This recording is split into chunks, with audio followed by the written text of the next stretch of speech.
కస్టడీలో ఉన్నాడట. అవన్నీ విచారణ చేసి కేసు ఇంకా బలంగా అంటే మన వాళ్ళు ఇచ్చేటారు కదా.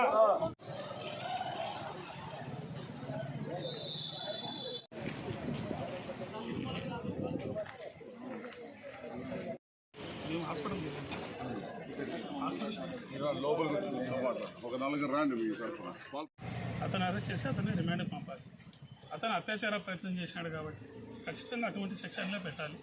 అతన్ని అరెస్ట్ చేయాలని మేము రిక్వెస్ట్ చేస్తున్నాం. కాబట్టి సార్ కూడా డెఫినెట్గా ఆయన బందోబస్తుకి వెళ్ళాడంట. ఖచ్చితంగా మేము విచారణ చేసి ఆయన పైన రిపోర్ట్ రాస్తామని చెప్పారు. కాబట్టి మీరు కూడా ఒకసారి ఆ మాట చెప్పేస్తే వాళ్ళందరి ముందు మీడియా ఉంది సార్, వీళ్ళు ఉన్నది ఎస్ఐ గారి పైన మేము విచారణ చేస్తాము, విచారణ చేసి రిపోర్ట్ చేస్తామని. పెద్దపెండేకల్లో సర్పంచ్ గారికి జరిగిన సంఘటనపై మీ సర్పంచుల సంఘం ఆధ్వర్యంలో మరియు పెద్దపెండేకల్ గ్రామస్తులంతా వచ్చి ఇక్కడ రిప్రజెంట్ చేశారు. ఎస్ఐ గారు బాధితురాలి పట్ల కఠినంగా వ్యవహరించారని, ఈ విషయంలో ఏం జరిగిందనేది మళ్ళా మేము విచారించి తగిన రిపోర్టు పై అధికారులకి తెలియజేస్తాం. ఈ యొక్క ఆడబిడ్డ పోలీస్ స్టేషన్కి వెళ్తే పోలీసింగ్ మరింత ఫ్రెండ్లీగా ఉండాల్సిన అవసరం ఉంది. పోలీసులు మరింత భరోసా ఇచ్చే విధంగా ఉండాల్సింది. పోలీసులు మరింత కాపాడే విధంగా ఉండాల్సింది. వీళ్ళని మేము రక్షిస్తాము అనే ధైర్యాన్ని ఇవ్వాల్సిన అవసరం ఉంది. అంతేగాని వీళ్ళు పోలీసు మీద కంప్లైంట్ చేస్తున్నారంటే అది నాకు చాలా బాధగా అనిపిస్తుంది.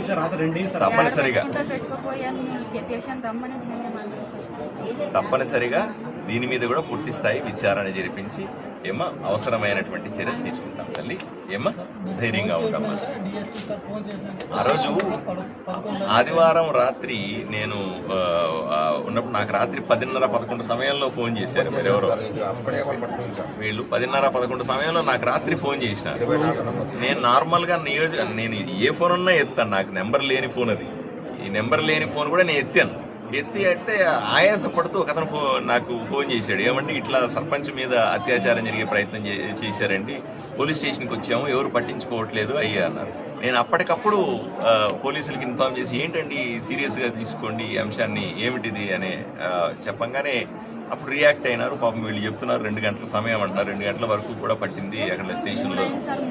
రాత్రి 3:30 అయింది అంటున్నారు. 3:30కు ఎఫ్ఐఆర్ కట్టినారు అంటున్నారు. బట్ ఏది ఏమైనప్పటికీ కూడా స్పీడ్గా రియాక్ట్ కావాలి. ఇదేది స్లోగా అవ్వడానికి ఏదో మామూలుగా అయిపోయే కేసులు కాదు కదా. ఒక క్రిమినల్ క్రిమినల్ అన్నవాడు వాడు వచ్చి మహిళ మీద పడతా ఉంటే వాడు అత్యాచారం చేసి లేదా చంపోయాడు, వాడి ఇంటెన్షన్ ఏమిటో తెలియదు. వాడిని అట్లాంటి వాళ్ళ విషయంలో స్పీడ్గా రియాక్ట్ అవ్వాలా అంట నేను కాపాడుకోవాలి. స్టేషన్కి వచ్చినాడు సార్. ఆయన వస్తే నీకు ఏం ముగ్గురు అడగలేదు సార్, దెబ్బ తగలని ఫస్ట్ అన్నాడు. అవును సార్ అన్నాడు. నువ్వు పోయి ఫస్ట్ అడ్మిట్ గా అడగడం కూడా లేదు సార్. దేనికోసం అడగడం లేదు సార్. ఇవన్నీ కూడా నేను పూర్తి స్థాయి ఎంక్వైరీ చేస్తానమ్మా, ధైర్యంగా ఉండి. అర్థమైందా? నేను ఇక్కడికి వచ్చి పోయినానంటే ఆషామాషిగా రాలేదు. అన్ని విషయాలు నేను పర్ఫెక్ట్గా నేనే వ్యక్తిగతంగా హ్యాండిల్ చేస్తాను. వ్యక్తిగతంగా ఈ కేసును పరిశీలిస్తాను. ధైర్యంగా ఉండాలి సార్. ఈ కేసు ఎఫ్ఐఆర్ నమోదు చేసినప్పుడు నిందితుని వివరాలు పూర్తిగా ఎఫ్ఐఆర్లో వెల్లడించలేదు సార్. కేవలం పేరు మాత్రమే పెట్టినారు. అతని చిరునామా కానీ ఆయన ఫోన్ నెంబర్ కానీ ఆయన డీటెయిల్స్ అయితే ఏవి చేయలేదు. ఎఫ్ఐఆర్లో మాత్రం ఖచ్చితంగా ఎవరైతే అగ్గిస్టులు ఉంటారో ఇక్కడ ఫిర్యాదు చేసిన వాళ్ళవి ఇద్దరివి ఫుల్ డీటెయిల్స్ ఉండాలి. కానీ కేవలం పేరు మాత్రమే పెట్టి ఎఫ్ఐఆర్ నమోదు చేసినారు. అంటే దీనికి ఏమన్నా దీని వెనక ఏమైనా రాజకీయ ప్రమేయం ఉన్నందువల్ల అట్లా చేసినారని డౌట్. ఏ రాజకీయమన్నా ఉన్నాయండి సార్, మీరు రాసి పెట్టుకుని కెమెరాల ముందు చెప్తా ఉన్నా. ఆదోనిలో ఏ రాజకీయము కూడా పనిచేయదు. ఆడబిడ్డలకు రక్షణ ఇచ్చే సందర్భంలో ఈ రాజకీయం లేదు, ఆ రాజకీయం లేదు, ఆ నాయకుడు ఈ నాయకుడు లేదు, ఈ పార్టీ లేదు, ఆ పార్టీ లేదు, వాడు ఎంత పెద్దోడైనా ఎండుగాక నేను తగులుతాను వాడితో. ఆ సమస్య లేదు, వాడిని వదిలిపెట్టే సమస్య లేదు. ఆడబిడ్డల జోలికి వస్తే తస్మాత్ జాగ్రత్త చెప్తా ఉన్నాను. ఎవరిని వదిలిపెట్టను. ఎఫ్ఐఆర్లో లొసుగులు పెడతానంటారా ఇంకోటి, అవన్నీ కూడా నేను వ్యక్తిగతంగా చూస్తాను.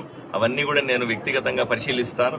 చిన్న తప్పు జరగకుండా వాడికి చట్టపరంగా శిక్ష పడేలాగా చేసేది నా బాధ్యత. మీరు ధైర్యంగా ఉండాల్సిందిగా మీకు చెప్తా ఉన్నాను, ప్రజలకు కూడా చెప్తా ఉన్నాను. ఎంత పెద్ద రాజకీయం వచ్చినా సరే ఆడబిడ్డలకు రక్షణగా నిలబడతాను. తప్పించుకునే అవకాశమే లేదు. దీంట్లో రాజకీయాలను చూడడం కాక చూడను.